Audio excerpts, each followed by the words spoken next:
లేదు. ఏ అశోక్ నగర్ సెంట్రల్ లైబ్రరీలో రాహుల్ గాంధీ గారు రేవంత్ రెడ్డి గారు వెళ్ళి మాట ఇచ్చిండ్రో ఆ అశోక్ నగర్ సెంట్రల్ లైబ్రరీకి పోలీసులను పంపించి ఆ పిల్లల ఈపులు కమిలిపోయేటట్టు కొట్టించిన చరిత్ర కాంగ్రెస్ పార్టీది, రేవంత్ రెడ్డిది. ఆ పిల్లల్ని అర్ధరాత్రి పూట ఆడపిల్లల్ని అరెస్ట్ చేసినటువంటి చరిత్ర కాంగ్రెస్ పార్టీది. అడిగిన దానికి ఇవాళ కనీసం సమాధానం చెప్పలేదు. ఈ విషయం ఎందుకో మహారాష్ట్రలో చెప్పవు. జీవో 29 పెట్టి ఎస్సీ ఎస్టీ బీసీలకు అన్యాయం చేసిన, అడిగితే ప్రశ్నిస్తే ఈపులు వలగొట్టినా అని చెప్పి నువ్వు మహారాష్ట్రలో చెప్పుకునేది ఉండే కదా రేవంత్ రెడ్డి గారు. అవెందుకో చెప్పపోతివి, మరి నిజాలు చెప్పాలి కదా నువ్వు. అంటే ఈ రకంగా అన్నీ కూడా అబద్ధాలు. అదేవిధంగా ఆయన వడ్లకు బోనస్ ఇచ్చిన అన్నాడు, ఉద్యోగాలు అన్నాడు. ఇంకో మాట ఆయన చెప్పడం అయితే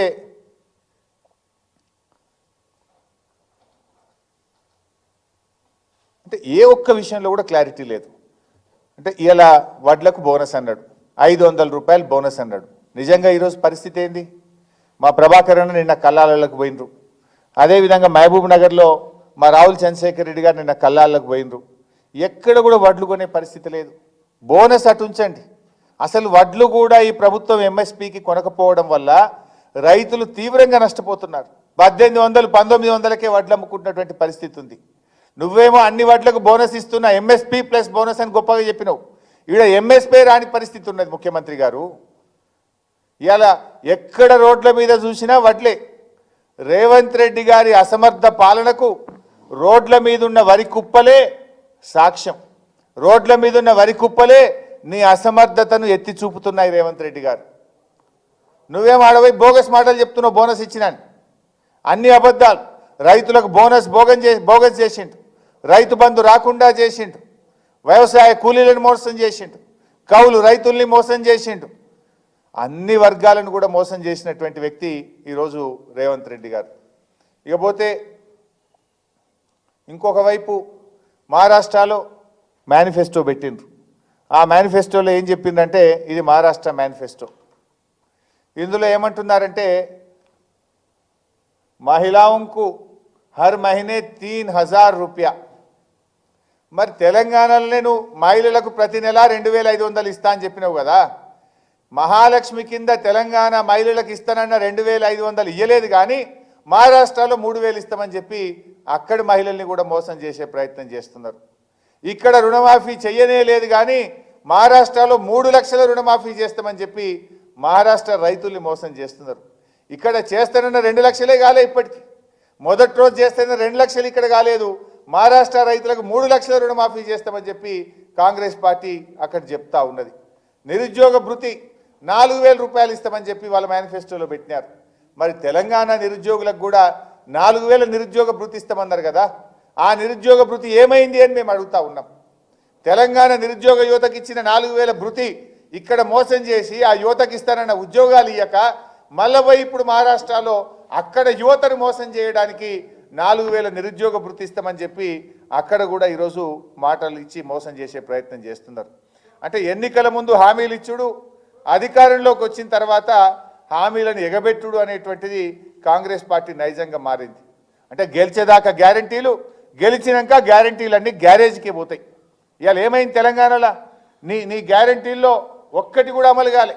నువ్వు మహిళలకు ఇస్తానన్న 2500 రాలేదు.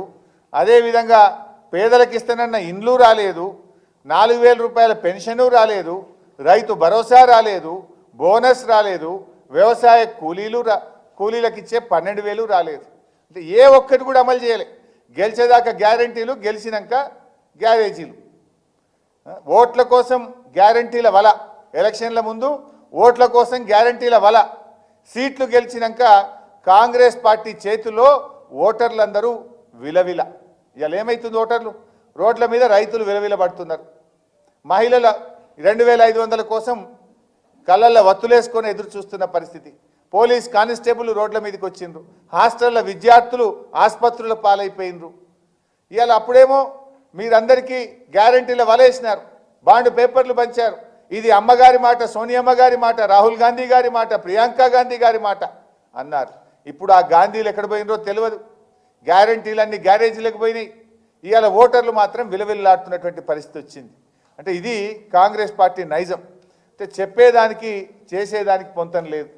ఇకపోతే మన రేవంత్ రెడ్డి గారు ఇవన్నీ మహారాష్ట్రలో యాడ్లు ఇస్తున్నారు, పెద్ద ఎత్తున యాడ్లు ఇస్తున్నారు.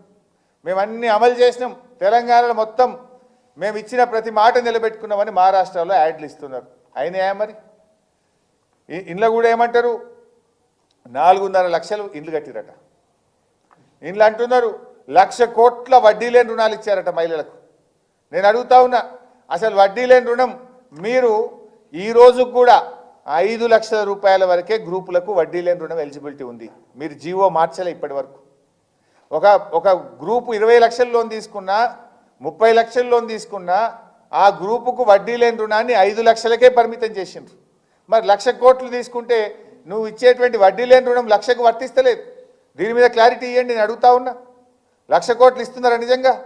తీసుకున్న ప్రతి అప్పుకు కాంగ్రెస్ పార్టీ వడ్డీ లేని రుణం వర్తింపజేస్తుందా? చేస్తే ఆ జీవో ఏందో, ఆ కాపీలు ఏందో ప్రజల ముందు పెట్టాలని చెప్పి బీఆర్ఎస్ పార్టీ ఈరోజు డిమాండ్ చేస్తూ ఉంది. ఇంకా సిగ్గు లేకుండా వాళ్ళట ఉచిత కరెంట్ ఇస్తున్నట, 24 గంటల కరెంట్ ఇస్తున్నట. ఇది ఈ ఘనత కేసీఆర్ది, బీఆర్ఎస్ పార్టీ. ఇది కూడా తమ ఖాతాలు వేసుకున్నది కాంగ్రెస్ పార్టీ. ఇది కాంగ్రెస్ వాళ్ళ AICC Twitter, free electricity for farmers. ఇది ఎవరిది? This credit goes to KCR. రైతులకు ఈ దేశంలో 24 గంటల ఉచిత నాణ్యమైన కరెంట్ ఇచ్చింది బీఆర్ఎస్ పార్టీ, కేసీఆర్. ఇది కూడా వాళ్ళ ఖాతాలు వేసుకునేటువంటి ప్రయత్నం చేస్తూ ఉన్నారు. అంటే ఈ రకంగా కాంగ్రెస్ పార్టీ ఇవాళ మోసం చేసే ప్రయత్నం చేస్తూ ఉంది. ఇప్పటికైనా రేవంత్ రెడ్డి గారు, నువ్వు నిజాలు చెప్తున్నా అని చెప్పి అన్ని పచ్చి అబద్ధాలు చెప్పినావు మహారాష్ట్రలో. అంటే అబద్ధాలు చెప్పడమే నీ విధానంగా మారిపోయింది. నోరు విప్పితే అబద్ధాలే. ఒక్కటన్నా నిజం చెప్పినావు మహారాష్ట్రలో? రైతులకు వరి పంటకు 500 బోనస్ అన్నావు, అది బోగసే కదా. 22 రోజుల్లో 17,000 కోట్లు రుణమాఫీ చేసినా అన్నావు. నువ్వు వచ్చి 11 నెలలైనా రుణమాఫీ పూర్తి చేయలే. దేవుడి మీద ఒట్టుపెట్టి మాట తప్పిన విషయాన్ని అక్కడ మహారాష్ట్ర ప్రజలకు చెప్పే ప్రయత్నం చేయలే. అంటే ఈ రకంగా వాదా కియా నిభాయా అంటాడు రేవంత్ రెడ్డి. తుమ్ వాదా